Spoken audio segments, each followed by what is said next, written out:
ইসলামী যুব আন্দোলন কর্তৃক আয়োজিত আজকের সম্মেলনের সম্মানিত সভাপতি, ওলামায়ে কেরাম, সর্বস্তরের জনগণ ভাইয়েরা আমার, ইসলামী আন্দোলন বাংলাদেশ কি ও কেন,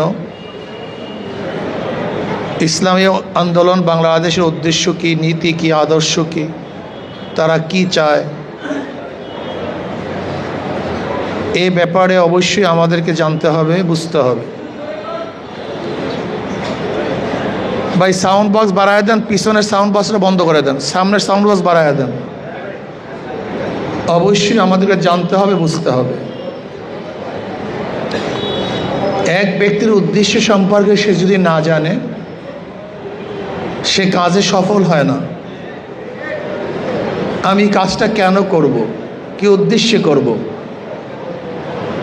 অবশ্যই আপনাকে আপনার কাজ সম্পর্কে জানতে হবে।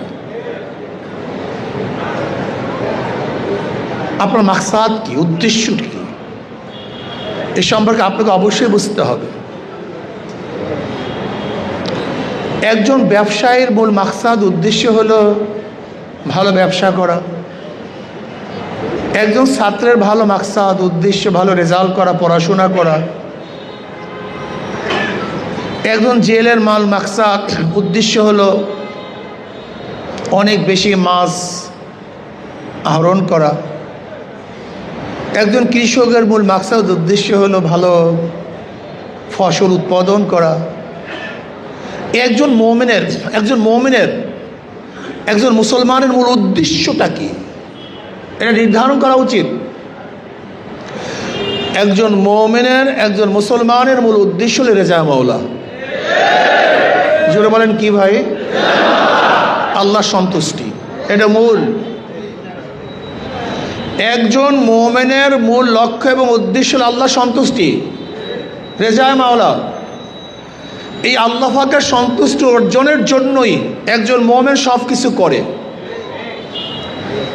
একজন মুমিন চাকরি করে এই উদ্দেশ্যে, একজন মুমিন চাকরি ছেড়ে দেয় একই উদ্দেশ্যে, একজন মুমিন বিবাহ শাদিও করে রেজা মাওলার উদ্দেশ্যে, আবার বিবাহ বন্ধন ত্যাগও করে রেজা মাওলার উদ্দেশ্যে। ব্যবসা বাণিজ্য ত্যাগ, ইন্না সালাতি ওয়া নুসুকি ওয়া মাহইয়াই ওয়া মামাতি লিল্লাহি রাব্বিল আলামিন। আমার জানি ইবাদত, আমার মালি ইবাদত, আমার বেঁচে থাকা, আমার মৃত্যুবরণ করা, আমি যাহা কিছু করি লিল্লাহি রাব্বিল আলামিন, একমাত্র আল্লাহর জন্য। এটা প্রথম মাথার মধ্যে ঢুকান। এর জন্য ইসলামী আন্দোলন বাংলাদেশের মূল লক্ষ্য এবং উদ্দেশ্য হলো রেজায়ে মাওলা, আল্লাহ সন্তুষ্টি। এর জন্য এরা ইসলামের জন্য সব কিছু ত্যাগ করতে পারে, ইসলামের জন্য নিজের জীবনকে উৎসর্গ করতে পারে, তাদের সম্পত্তি অকতরে বিলীন করতে পারে, তারা স্ত্রী, সন্তান, ঘর বাড়ি সব কিছু ত্যাগ করতে পারে, কিন্তু আল্লাহকে ত্যাগ করতে পারে না। তারা সমস্ত দুনিয়াকে উৎসর্গ করতে পারে, কিন্তু ইসলামকে ছাড়তে পারে না। এর মাধ্যমে আমি বলতে চাই, গত নির্বাচনে অনেকেই বলেন ইসলামী আন্দোলন বাংলাদেশ ইসলামের পক্ষে, এক বাক্স এই নীতির ঘোষণা দিয়েছিল, বাংলাদেশের মানুষকে আহ্বান করেছিল, আসেন আমরা ইসলামের পক্ষে একটা বাক্সে ভোট দেই। ইসলামের পক্ষে একটা বাক্স হবে, ইসলামের বিপক্ষে অন্য বাক্স হবে। যারা ইসলাম চান, শরীয়ত আইন বাস্তবায়ন করতে চান, আল্লাহর জমিনে আল্লাহর হুকুমত কায়েম করতে চান, আসেন তাদের জন্য একটা বাক্স, ইসলামের পক্ষে বিপক্ষে। আহ্বান করেছেন পীর সাহেব চরমনে দামাত বরকাতুহুল আলিয়া, নেতৃত্বেও তিনি ছিলেন।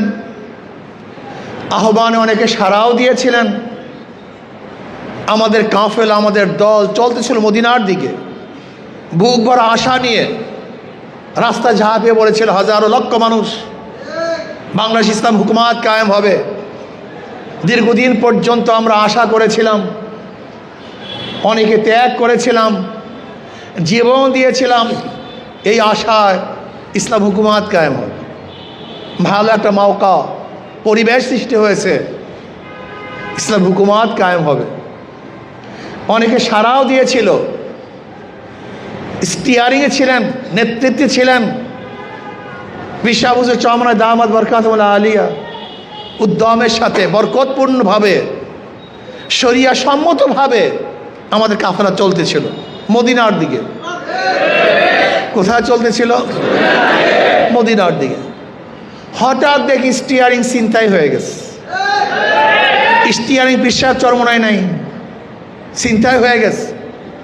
কাফেলা চলতেছিল মদিনার দিকে, হঠাৎ দেখি কাফেলা চলতেছে আমেরিকার দিকে। মদিনার কাফেলাতে আমেরিকা যেতে পারে না, মদিনার কাফেলাতে ভারত যেতে পারে না। মদিনাওয়ালারা দলের থেকে সেখান থেকে নেমে গেছে। জীবনে জীবন নেই, অনেক কষ্ট হয়েছে, অনেক ত্যাগ করতে হয়েছে, অনেক কিছু উৎসর্গ করতে হয়েছে। ক্ষমতার দ্বার প্রান্তে যাওয়ার পরেও সেই ক্ষমতাকে প্রত্যাখ্যান করতে বাধ্য হয়েছি। কারণ আমরা ইসলামের জন্য ক্ষমতা ত্যাগ করতে পারি, কিন্তু ক্ষমতার জন্য ইসলাম ত্যাগ করতে পারি না। ইসলামের জন্য আত্মীয়তা ত্যাগ করতে পারি, কিন্তু আত্মীয়তার জন্য ইসলাম ত্যাগ করতে পারি না। ইসলামী আন্দোলন বাংলাদেশ তাদের স্পষ্ট বক্তব্য, ঘোষণা, ইসলামী আন্দোলন বাংলাদেশ কি চায়? আল্লাহর জমিন আল্লাহর হুকুমত চায়। কোনো অস্পষ্ট বক্তব্য নেই, অস্পষ্টতা বলতে কিচ্ছু নাই, ক্লিয়ার কাট কথা। ইসলামী আন্দোলন বাংলাদেশ কি চায়? ইসলামী হুকুমত চায়। জনগণ কি চায়?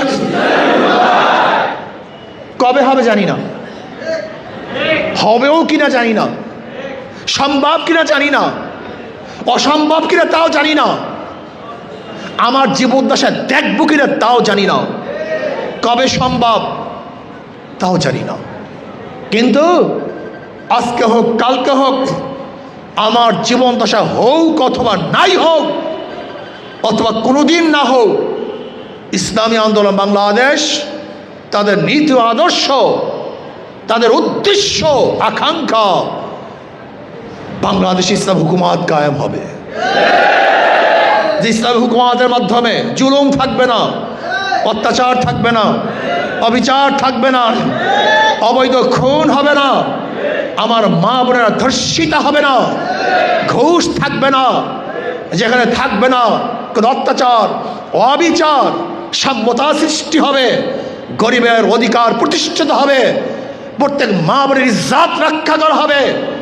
বাংলাদেশের যেই অর্থনৈতিক বৈষম্য দূর করে একটা সমতা নিয়ে আসার চেষ্টা করা হবে, যেখানে বিচারকরা ন্যায় বিচার করবেন, যেখানে প্রশাসনেরা এদেশের মানুষকে আপন ভেবে তাদেরকে সেবা করবেন, সাহায্য করবেন, সহযোগিতা করবেন, কাছে থাকবেন।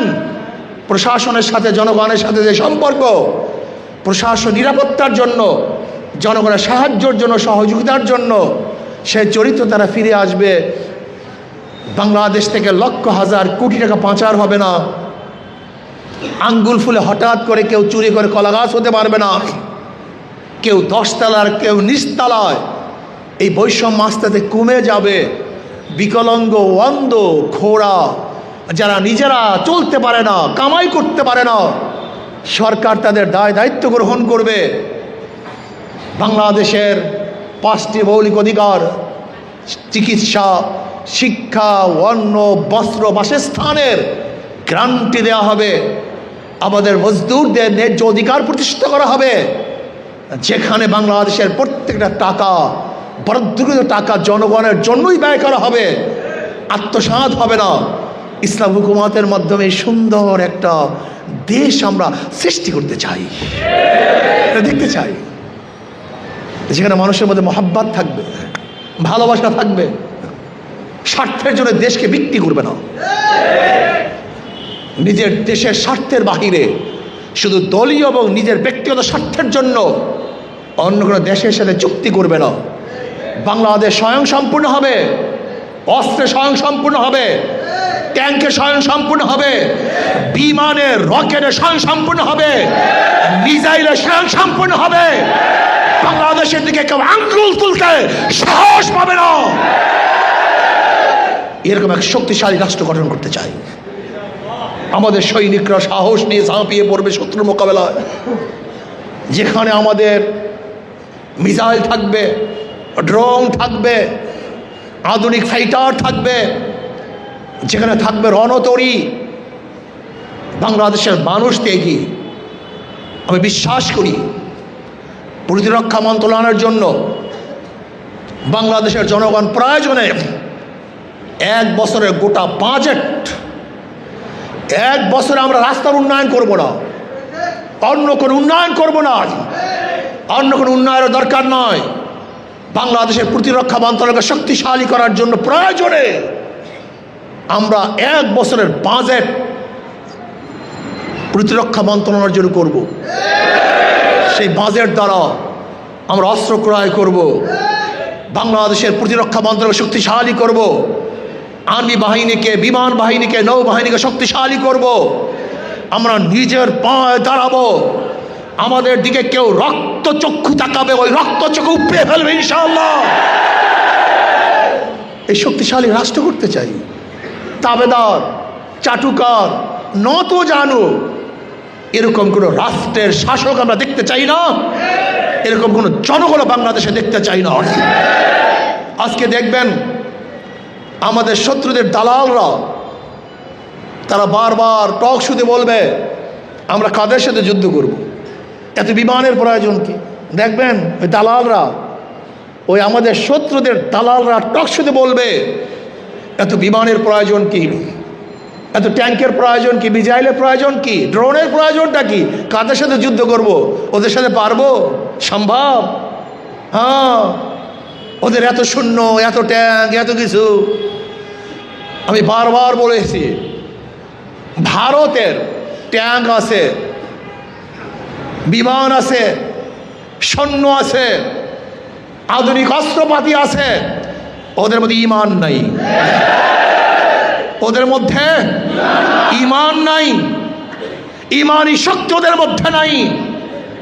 আমাদের মধ্যে হয়তো বাহ্যিক অস্ত্র কম আছে, কিন্তু বাংলাদেশের প্রত্যেকটা মুসলমানের কলিজার মধ্যে ঈমানের বোমা আছে। আল্লাহু আকবারের ধ্বনি তাদের জীবনের মধ্যে আছে। তুমি জানো আল্লাহু আকবারের ধ্বনির পাওয়ার কত, এই বোমার পাওয়ার কত জানো? রাজা গৌর গবদের তখ্ত তাউসকে এই পাওয়ার দিয়ে ধ্বংস করে ফেলেছে। এই ইমানি পাওয়ার দিয়ে ওই ভারতকে বারবার মুসলমানরা দখল করেছে। এই ইমানি পাওয়ার দিয়ে মোদি সাহেব আপনার জানা উচিত, এবং শুভেন্দু অধিকারী আপনার বাড়িতে বরিশালে আপনার জানা উচিত, মোহামের মুসলমানরা তারা রক্ত দিতে পারে, জীবন দিতে পারে, তারা অকৌতরে তাদের জীবনকে বিসর্জন উৎসর্গ করতে পারে, কিন্তু কাউর সামনে মাথা নত করতে পারে না। কোনোদিন করে নাই, করবে না ইনশাআল্লাহ। তুমি দেখেছো ইদানিং গোটা দুনিয়ার পরাশক্তির বিরুদ্ধে ছোট্ট একটা কান্ট্রি একা যুদ্ধ করতেছে, পারতেছে না। আমরা ছোট নই, বরং যে কান্ট্রি আজকে আমেরিকার বিরুদ্ধে যুদ্ধ করে তাদের জনসংখ্যার চেয়ে আমাদের জনসংখ্যা অনেক অনেক গুণ বেশি, অনেক অনেক শক্তিশালী। আপনি কি জানেন বাংলাদেশের প্রত্যেকটা জনগণ একটা মিসাইল, বাংলাদেশের প্রত্যেকটা জনগণ একটা বিমান, এটা বিশাল বিশাল অস্ত্র। দেখেন না কয়েকদিন আগে বর্ডারের মধ্যে বাংলাদেশের জনগণ কাঁচি, খোঁতা, কুড়াল, লাঠি, চার যা কিছু ছিল সব নিয়ে অস্ত্রের সামনে ঝাঁপিয়ে পড়েছে। এইটা সেই জাতি। আজকে আঙ্গুল তুলবেন, বাংলাদেশের দখল করার স্বপ্ন দেখবেন, বারবার ম্যাপ প্রদর্শনী করবেন, এই যে নেপাল, ভুটান, শ্রীলঙ্কা, আফগানিস্তান, পাকিস্তান সহ গোটা এরিয়াকে অখণ্ড ভারত করবেন, এই স্বপ্ন দেখবেন, আর মুসলমানদের নির্যাতন করবেন। আজকে বিজেপি সরকার ভারতকে নরক বানিয়ে ফেলেছে, ওটা মানুষ বসবাসের কোনো জায়গা নয়। আপনাকে মনে রাখতে হবে, গোটা দুনিয়ার মধ্যে জুলুম করে কেউ কোনোদিন স্থায়ী হয়ে টিকতে পারে নাই। মোদি সাহেব আপনিও টিকতে পারবেন না। শুভেন্দু অধিকারী সাহেব মসজিদ বন্ধ করেন, মসজিদ বন্ধ করেন, মসজিদ ভেঙে দেন। আসলে মসজিদ ভাঙ্গেন না, আপনারা আপনাদের গদিকে তছনছ করার রাস্তা নিজেরাই উন্মোচন করতেছেন। আপনারা মসজিদ ভাঙ্গেন না, আপনাদের গদি ভেঙে চুরমার করে ফেলতেছেন। আপনি জানেন মসজিদের সাথে সম্পর্ক কার? আল্লাহ পাক ছাড় দেন, ছেড়ে দেন না। কলিজায় খুব ব্যথা ভাই, মসজিদ ভেঙে দেন, মুসলমানদেরকে জয় শ্রীরাম বলতে বাধ্য করেন। আজকে ভারতের জমিতে মুসলমানকে সেজদা দিতে দেন না। আজকে মুসলমানরা কলেমা পড়তে পারে না। আজকে কে কোন গোশ খাবে এটি নির্ধারণ করে আজকে গরুর গোশ রাখার অপরাধে মানুষকে হত্যা করতেছেন, জেলের মধ্যে আবদ্ধ করতেছেন, পিটিয়ে মারতেছেন। এটা মানবতা হতে পারে না, এটা মানুষ শুধুবাদ হতে পারে না। এটা জুলুম, এটা অত্যাচার, এটা অবিচার, এটা গোটা দুনিয়া মানুষ সহ্য করতে পারে না। আমরা সহ্য করবো না ইনশাআল্লাহ। যদি প্রয়োজন হয় বাংলাদেশের 20 কোটি মুসলমান ঐক্যবদ্ধভাবে এর প্রতিশোধ গ্রহণ করবে, এর প্রতিশোধ গ্রহণ করবে ইনশাআল্লাহ।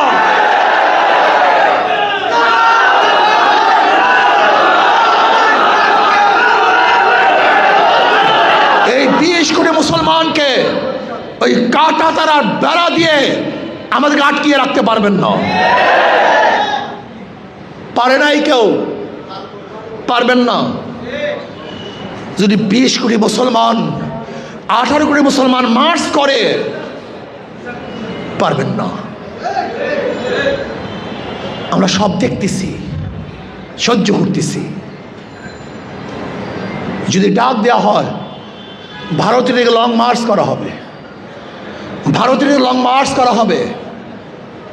এই জুলুম, অত্যাচার, অবিচারকে চিরতরে বন্ধ করা হবে ইনশাআল্লাহ।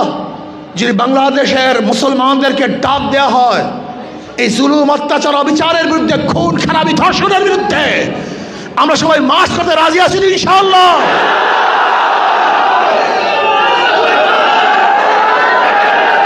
আমরা ইনশাআল্লাহ মার্চ করব, গোটা দুনিয়ার মুসলমানদের হেফাজত করব, বাংলাদেশের ভূখণ্ডকে রক্ষা করার জন্য অকথর আমরা জীবন বিসর্জন দেব। ইসলামী যুব আন্দোলনের সেই শক্তি অর্জন করতে হবে, দাওয়াত দিতে হবে। আমি বিশ্বাস করি বাংলাদেশ ইসলামী রাজনীতি, ইসলামী আন্দোলন বাংলাদেশ, ইসলামের নামে কোনো মুনাফেক, ইসলামের নামে কোনো মুনাফেক বাংলাদেশে ইসলামী রাজনীতি করতে পারবে না ইনশাআল্লাহ। মুখে ইসলাম, ইশতেহারি ইসলাম থাকবে না, বক্তৃতা ইসলাম থাকবে না। আজকে ইসলামকে জবেহ দেওয়ার চক্রান্ত করবেন, নিজেদের সেকুলার দাবি করবেন, গণতন্ত্রবাদী দাবি করবেন, আবার ইসলামী সংগঠন হিসেবে প্রচার করবেন। এটা হয় না, এটা হতে পারে না। যা করবেন স্পষ্ট বলবেন, হয়তো ডেমোক্রেসি অথবা ইসলাম, হয়তো আধুনিকতা অথচ মদিনা ইসলাম। স্পষ্ট করেন ডেমোক্রেসি আর ইসলাম এক না, মডারেট আর ইসলাম কোনোদিন এক হতে পারে না। ইসলাম মডারেট করবেন কিভাবে? নতুন নবী আসবে, নতুন নহি আসবে, ওহিও তো আসবে না, নবীও আসবে না, তো মডারেট করবেন কিভাবে? আমাকে বলুন, এটা আধুনিক করবেন কিভাবে আমাকে বলুন। হ্যাঁ, শুধু একটাই রাস্তা, সেটা রাস্তা হলো ইসলামকে বিকৃতি করা, ইসলামকে পরিবর্তন করা, ইসলামকে ধ্বংস করে মডারেট করতে পারেন, কিন্তু ইসলাম মডারেট হওয়ার সম্ভাবনা নাই, হবে না, হতে পারে না। কাজে আসুন, যারা ইসলাম চান আর যারা ক্ষমতা চান অন্য জায়গায় চলে যান। যারা ক্ষমতা চান, অর্থ চান, চাকরি চান, যেথায় পারেন সেথায় যান। আর যারা বাংলাদেশ ইসলাম হুকুমত কায়েম করতে চান তাদের প্ল্যাটফর্ম ইসলামী আন্দোলন বাংলাদেশ, ইসলামী যুব আন্দোলন বাংলাদেশ। ক্লিয়ার কাট কথা। যারা থাকবেন আসেন, যারা যাবেন ভাগেন। এখানে শুধু ইসলামের জন্য আসবেন, আল্লাহর জমিন আল্লাহর হুকুমত কায়েম করার জন্য আসবেন। যারা চান তারা থাকবেন, যারা চাবেন না ভাগবেন। আসুন, আল্লাহর জমিন আল্লাহর হুকুমত কায়েম করার জন্য ঐক্যবদ্ধভাবে সর্বোচ্চ চেষ্টা করার জন্য রাজি আছেন তো ইনশাআল্লাহ?